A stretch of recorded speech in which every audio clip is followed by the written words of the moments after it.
السلام عليكم ورحمة الله تعالى وبركاته. حبايبي في كل مكان في الوطن العربي أجمل. النهارده جاي أوريكم زراعة البطاطس هزرعها إزاي. جرب كده عليا يا باشمهندس.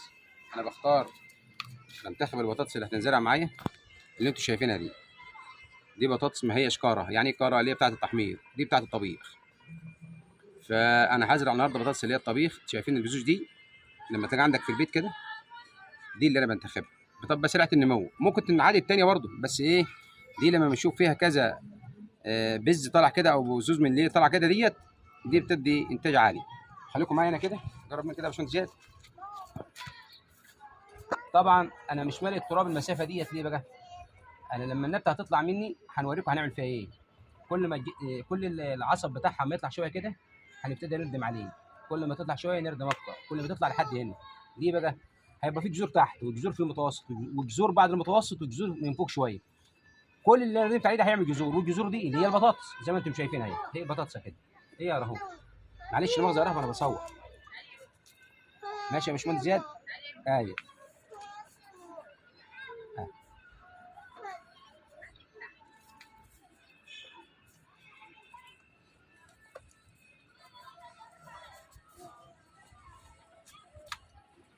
سيب المسافه دي كده وحط دي كده.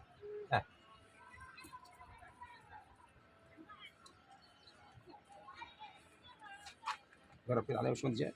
ايوه.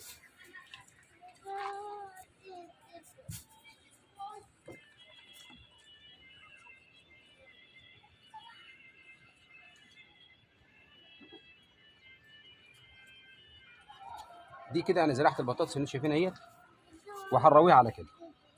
خلاص. انا هوريكم دلوقتي ازاي. جرب كده يا باشمهندس زياد. انا جبت معايا هنا شتله الكرنبيت، اشتريتها اهيت. ودي شتله الخس اهي. كنت حاططها في شويه ميه في الكوز ده عشان ما تتبلش. وهزرعها النهارده يوم 1/10/2025. خليكم بالكم التاريخ ده كويس. 1/10/25 عشان نشوفوا الخس ده والكرنبيت ده هياخد قد ايه. الخس على ما اعتقد شهر ونص يطيب او شهرين الا، انما الكرنبيت بيخش في 3 شهور. يعني هنجمع مثلا في شهر 12. ماشي. هوقف فيديو بس شويه صغيرين كده عشان ما يطولش عليكم. حبايبي رجعت لكم تاني. ده الكرنبيت ودي الشتله بتاعته. دايما لما بنجلعها من عند الزبون اللي بيشتري منه بيجيب عليها شويه التراب اللي شايفينهم دول. وطبعا كمان جايبهم انا الدوريه، فطبعا ان انا هخليهم زي الوقت كده بعد العصر كانوا ممكن يتبلوا، فبحطهم في دورك زي ده كده ومزوده لحد نص ميه كده عشان ما يحصلش عفن للورق. لكنها هي طازه من شايفينها كده. ونيجي في الطراوه ازرعها، تعدي عليها حوالي 12 ساعه لما بتوع بالليل من الوقت الصبح تكون ايه تكيفت مع التربه بتاعتها. او زي ما انتم شايفين كده، وبحطها كده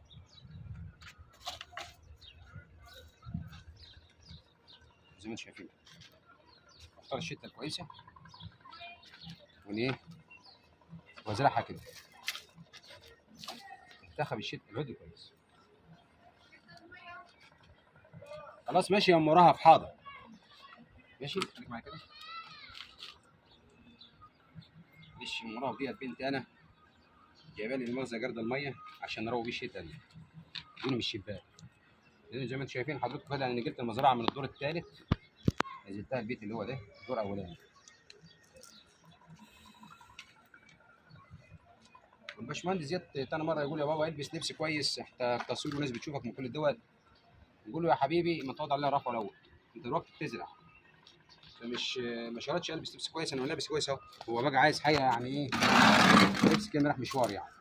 فانا بزرع مش محتاجه اللي هو بيقول ده.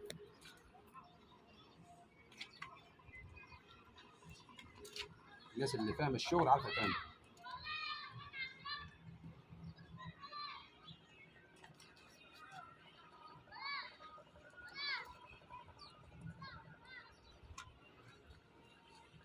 زي ما انتم شايفين كده انا بزرع بفحر بايدي وانزل الثانيه واردم على كده. بس انا مخدر سنتي كده واختار العود زي ما انتم شايفين الحلو ده كده ونزرعه. مش نزرع اي عود يعني. اللي بيفضل معايا من الشتله بشيله بغرزه كده في حته من التربه كله على بعضه، بحيث بعد يومين ثلاثه اللي جاهز زعلانه ودبدانه ومش هتكمل معايا ازرع غيرها. تعالى كده يا باشمهندس.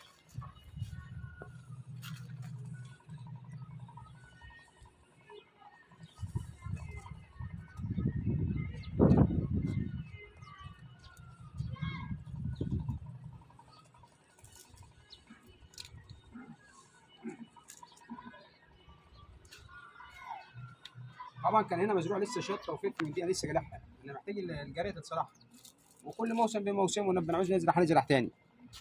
كده احنا زرعنا زي ما انتم شايفين ايه الكرنبيق. خلاص كده.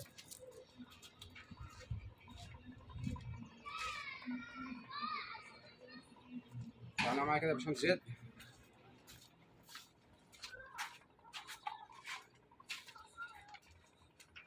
طبعا ده لسه ما زرعتش فيه حاجه خالص، انا جهزت التربه زي ما انتم شايفين.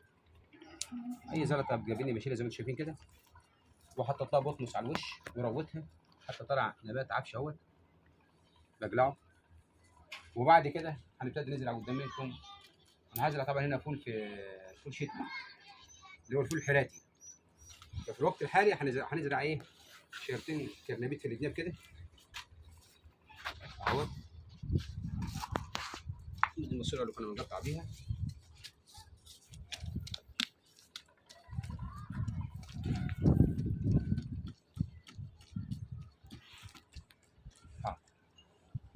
زي ما انتم شايفين كده.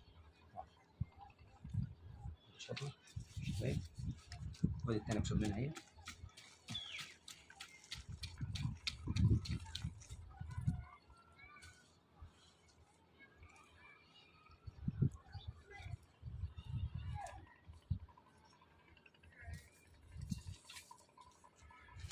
طبعا الكرنبيت المفروض تكون مسافات واسعه ان الشجره تكبر.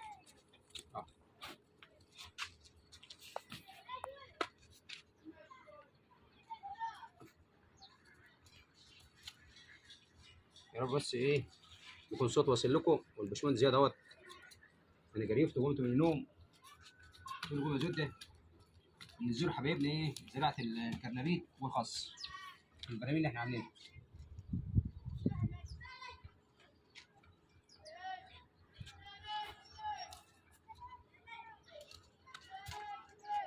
ده خس هناخد بس ايه يعني خصيتين ولا حاجه، انا لسه هتصرف انا ايه في براميل للخس لوحدها، او نزرع خس بدون نعمل براميل تانية للفول. مش هتفرق يعني. زي ما انت شايف كده هنا في ميه اهو زي ما قلت لكم انا عشان تكون صبحه طازه.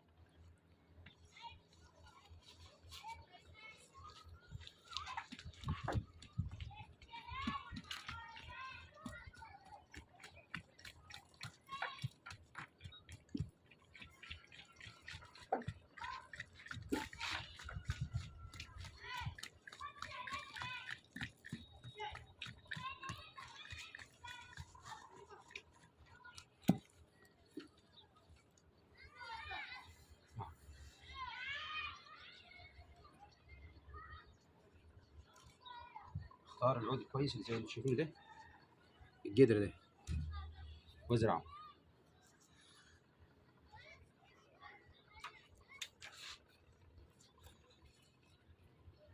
الله ينور يا باشمهندس زياد.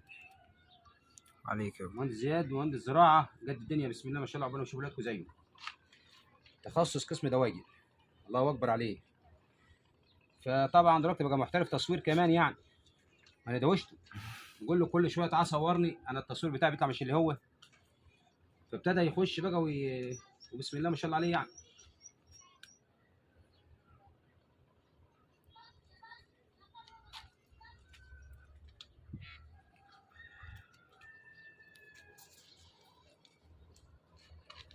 كده يبقى انا النهارده معاكم زرعت خس كرنبيت عمت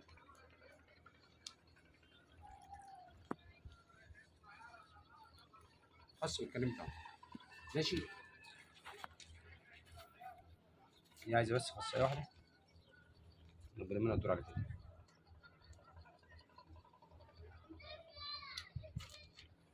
قربوا قدام منكم وقف التصوير لحظه كده زبده. جت لي فكره كده خليكم معايا كده. انا جت لي فكره جميله كنا بنعملها زمان في المريس عندنا في الارض.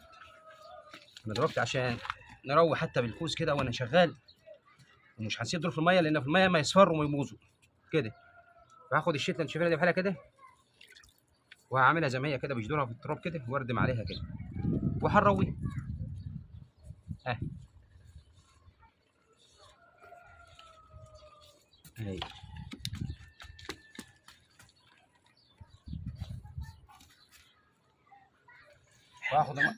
واخد الميه ديت. المغزى بقى الباشا ماكس عندنا، الماكس ده اللي هو الكلب يعني، دوست على رجله قاعد تحت الكنبه.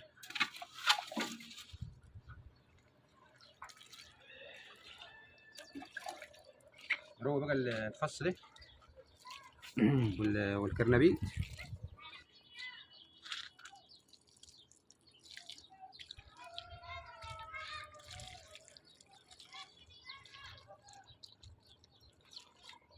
طبعا دي اهم حاجه، اول ريه لازم الجدر يعوم حوالين منه ميه ويشرب كويس قوي قوي.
على ما نروي بقى انا بقى كده.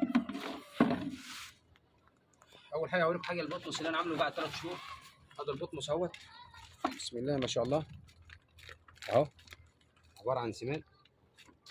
البطمس ده قاعد 3 شهور عندي، عباره عن ورق شجر، وريته لكم انا قبل كده ده ورق شجر زي ما انتم شايفينه، ده ورق شجر ورقه. طبعا كمرته في طشت المغزى كبير، حاجه المونيا كبيره كده على السطح، وروته بميه ويتغمروا بالميه ويتكتم عليه، شرب ميته مع السخونيه بتاعت الصيف، قعد 3 شهور اتحلل، اعطاني النتيجه اللي شايفينها دي، فبسمد منه. دلوقتي امانه عليكم زي ما بقولها لكم كل مره، خدوا بالكم من بلدكم يا مصريين، خدوا بالكم من بلدكم يا مصريين، وربنا يحيي لنا الرئيس عبد الفتاح السيسي ويخليه لنا ويخليه هو وشرطته، اللهم امين يا رب، وجيشه وشعبه.